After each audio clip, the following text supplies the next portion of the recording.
Hello everyone, welcome to my cooking blog. आज मैं आपके लिए एक ऐसी रेसिपी लेके आई हूँ ना जो हर घर में तो होती है, मार्केट से लेके आते हैं।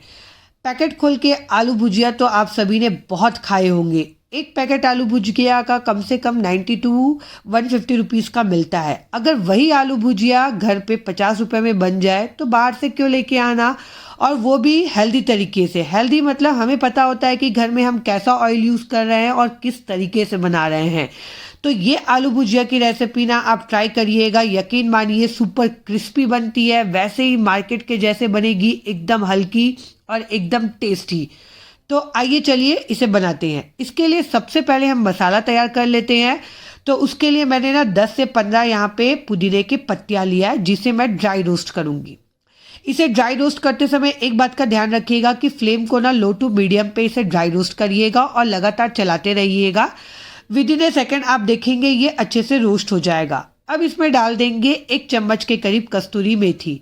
इसे भी ना हम करीबन 30 सेकंड के लिए रोस्ट करेंगे और आप देखेंगे ये अच्छे से ना रोस्ट हो गया है। अब इसे हम ठंडा करने के लिए छोड़ देते हैं। जब ये अच्छे से ठंडा हो जाएगा ना तो इसे मिक्सी के जार में हम ट्रांसफ़र कर लेंगे, क्योंकि हमें इसे पीसना है। अब इसमें डालेंगे 1 चम्मच नमक, आधा चम्मच काला नमक जो होता है वो, 1 चम्मच अमचूर पाउडर डाल रही हूँ मैं, 1 चम्मच कश्मीरी लाल मिर्च का पाउडर, ये तीखा कम होता है क्योंकि, आधा चम्मच काली मिर्च का पाउडर डाला है, 1/4 चम्मच हल्दी पाउडर, आधा चम्मच मैंने हींग डाला है। और ये सारी चीज़ों को ना हमें अच्छे से पीस लेना है ताकि ये अच्छे से चिकना पिसा जाए। इसे अभी रखते हैं साइड में। अब मैंने यहाँ पे लिया है 3 मीडियम साइज़ के आलू को बॉईल कर लिया था मैंने और इसे ठंडा होने के लिए छोड़ दिया है और इसे हमें ग्रेट करना है। ध्यान रखिएगा आलू को ना 3 से 4 घंटे के लिए ठंडा होने के लिए छोड़ दीजिएगा। गर्म आलू बिल्कुल नहीं लेना है। और जो भी मोटे मोटे चंक्स होंगे ना ग्रेट करने के बाद, उसे अच्छे से ना हाथों से मसल के हमें मैश कर लेना है ताकि आलू में कोई भी गुठलियाँ ना रहे। अब इसमें डालेंगे हम 2 कप भर के बेसन। यहाँ पे बेसन की क्वांटिटी मैंने 2 कप लिया है, इस बात का ध्यान रखिएगा। और इसमें डाल रही हूँ 2 चम्मच मैं राइस फ्लोर, चावल का आटा। इससे क्या है ना बहुत ही सुपर क्रिस्पी होगा। और एक बार ना ड्राई इंग्रेडिएंट्स को ऊपर थोड़ा सा मिक्स कर लीजिएगा। अब इसमें डाल देंगे हमने जो मसाला पीस के रखा था ना, वो पूरा मसाला इसमें डाल देंगे और इसे अब हाथों से ना अच्छे से मसलते हुए मिक्स करेंगे। इसमें ध्यान रखिएगा आप अच्छे से मसलते हुए मिक्स करिएगा इसमें, तो अच्छे से ये मिक्स हो जाएगा। बिल्कुल भी पानी नहीं डालना है हमें, क्योंकि हमने जो आलू डाला था ना उसी से ये अच्छे से मिक्स हो जाएगा। थोड़ा सा मैसी होगा पर ये मिक्स हो जाएगा। अब जब ये एक बार अच्छे से मिक्स हो जाएगा ना तो इसमें डाल देंगे 2 चम्मच तेल। 1.5 से 2 चम्मच तेल डालिएगा, उससे ज़्यादा मत डालिएगा।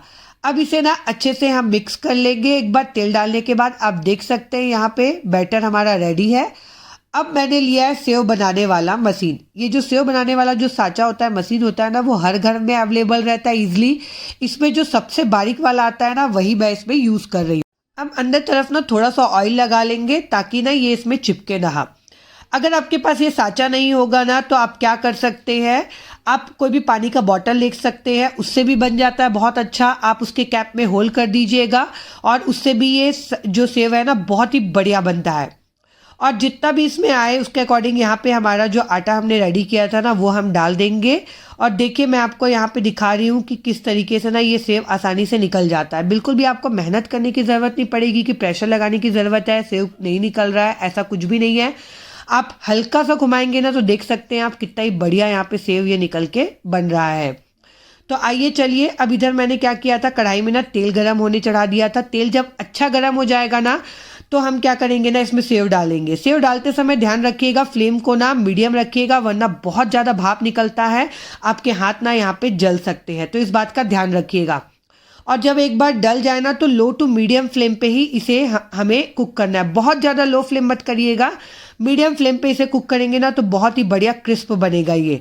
आप देख सकते हैं ये कितना ही बढ़िया क्रिस्प है, आपको देखने से समझ में आ रहा होगा, कलर भी कितना ही बढ़िया आया है। अब देखिए मैं आपको दोबारा यहाँ पे डाल के दिखाती हूँ कि कितना इजी है। एक एक करके आप डालते जाएंगे ना, मुश्किल से इसे बनाने में आपको 10 से 15 मिनट का समय लगेगा और ढेर सारे आपके यहाँ पे भुजिया सेव बन के रेडी हो जाएंगे। जब ये एक बार एक साइड अच्छे से सिक जाए ना, उसके बाद इसे पलटिएगा और इसे अलट पलट के ना दोनों साइड अच्छे से क्रिस्प होते तक के सेकिएगा। कलर इसका अच्छे से सुनहरा कलर आए तब तक के।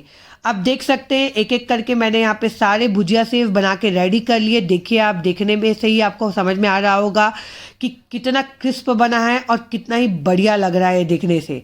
अब आइए चलिए इसे मैं आपको तोड़ के दिखाती हूँ। देखिए हल्का सा मैंने इसे दबाया और ये कितने अच्छे से टूट गया है। इसी से आप अंदाज़ा लगा सकते हैं कि ये कितना सुपर क्रिस्पी बना है और बहुत ही बढ़िया बना है। आप इसे बनाएंगे ना और घर वाले खाएंगे तो कोई भी नहीं बता पाएगा कि आपने इसे घर में बनाया है। एकदम पैकेट वाले भुजिया सेव का टेस्ट आता है और वैसे ही सुपर हल्का और क्रिस्पी बनता है। देखिए यहाँ पे मैं सारे एक एक करके तोड़ रही हूँ। सारे के सारे आपके जो सेव है ना वो बिल्कुल वैसे ही सुपर क्रिस्पी बन के रेडी हुए हैं। और बिल्कुल भी ऐसा नहीं कि कोई से नरम है या कोई जल गया है, बिल्कुल भी नहीं। देख सकते हैं आप यहाँ पे। और आपको ना क्या करने हैं, यहाँ पे थोड़े से इसे हाथों से ना तोड़ लेने हैं ताकि इसके छोटे छोटे टुकड़े हो जाएं, जैसे कि भुजिया सेव पैकेट में मिलते हैं ना वैसे ही।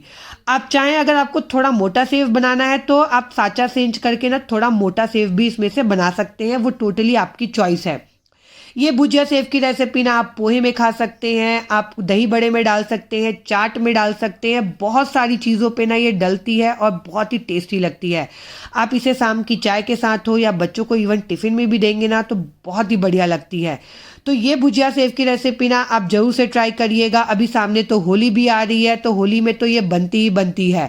और मुझे कमेंट करके बताइएगा कि आपको मेरी रेसिपी कैसी लगी। आपको मेरी रेसिपीज़ अच्छी लगती है तो प्लीज़ मेरे चैनल को लाइक करिए और सब्सक्राइब करिए। बाय।